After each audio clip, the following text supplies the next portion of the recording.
Hello friends. இன்றைக்கி நம்ம Pandian store என்னாச்சு பார்க்கலாம். இவங்க 2 பேரும் டூர் போனாங்களா, ட்ரைனிங் முடித்தாங்களா, என்ன ஏது இப்போ நம்ம பார்க்கலாம். சரி, இவங்க 2 பேரும் கிளம்பிட்டாங்க. கிளம்பிட்டு சென்னைக்கு வந்துகிட்டு இருக்காங்க. வரும்போது காரில் மெலோடி சாங் ஓடுது. ராஜியும் கதிரும் பின்னாடி உட்காந்துருக்காங்க. ஃப்ரண்ட்டில் 2 ஃப்ரெண்டு, அவனோட ஃப்ரெண்டுங்க சென்னை வரவனுங்க கார் ஓட்டிகிட்டு வராங்க.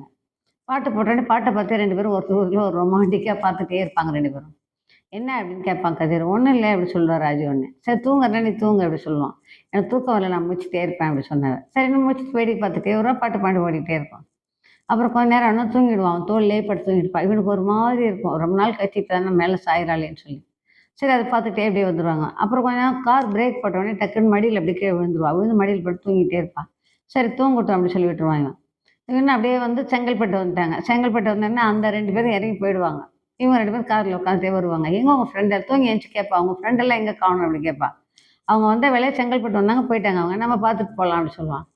ஓஹோ அப்படியா, சரி அவங்க நம்ம கூட வரமாட்டாங்களா, அவங்க ஏன் நம்ம கூட வராங்க வரமாட்டாங்க சொல்லுவான். சரின்னு சொல்லிட்டு காட்டேஜுக்கு போகலாம்னு சொல்லி ஹோட்டலில் போய் ரூம் போட்டிருப்பான் இவன். அங்கே போய் கேட்டு என்ன ஏது அட்ரஸ் கேட்பான் இவன். சரி எல்லாம் சொல்லணும். இவன் ரூம் புக் பண்ணி லக்கேஜில் எடுத்து ரூமில் கொண்டு போய் விட்டுருவாங்க. விட்டோன்னு சீக்கிரம் ரெடி ஆகிட்டு வா, நம்ம கோச்சிங் சென்டர் போகணும்னு சொல்லுவான் இவன். சரின்னு சொல்லிட்டு இவன் என்ன பண்ணுவா, குளிச்சுட்டு வரேன்னு சொல்லிட்டு உள்ளே போவாள். அதுக்குள்ளே இவன் காஃபி ஆர்டர் பண்ணான். ஒன்றுமே சாப்பிடல நைட்லேருந்தே அப்படின்ட்டு காஃபி ஆர்டர் பண்ணான்.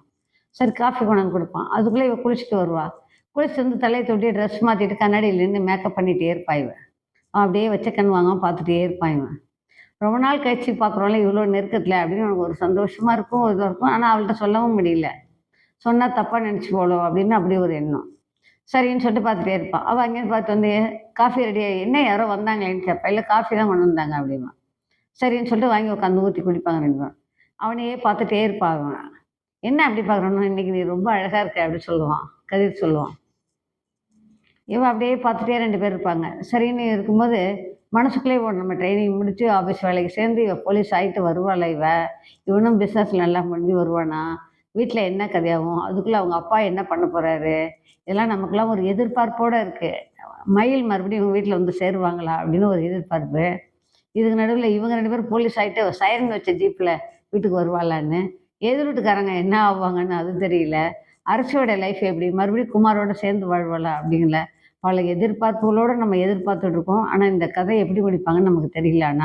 ஆனால் கண்டிப்பாக 90% எதிர் வீட்டு குமார் கூட அரசு சேர்ந்துருவோன்னு நான் நினைக்கிறேன். அப்படி இருக்கும்போது மயிலும் அதேமாரி வந்து ஏதாவது மன்னிப்பு கேட்டு இவங்க கூட சேரலாம். அப்பா அம்மா மட்டும் வேண்டாம், நீ மட்டும் வான்னு சொல்லி சேர்த்துக்கவும் சான்ஸ் இருக்குது. அதேமாதிரி சைரன் வச்ச வண்டியில் ராஜி வந்து இவங்க வீட்டு வாசலில் கெத்தாக போலீஸ் ட்ரெஸ்ஸோடு இறங்குவா அப்படிலாம் நான் நினைக்கிறேன். நீங்கள் என்ன நினைக்கிறீங்க? நீங்களும் மனசில் உங்களுக்கு அது மாதிரி ஏதாவது எண்ணம் ஓடுதா? ஓடுனா கமெண்ட்டில் சொல்லுங்கள்.